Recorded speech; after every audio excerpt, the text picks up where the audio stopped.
Hozir. Mana Saharodagi holat 5A. Odam bosib ketgan. Mana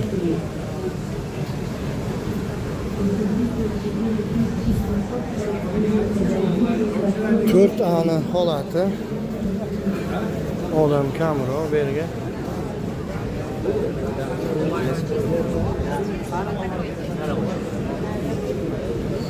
Mana 11A'ga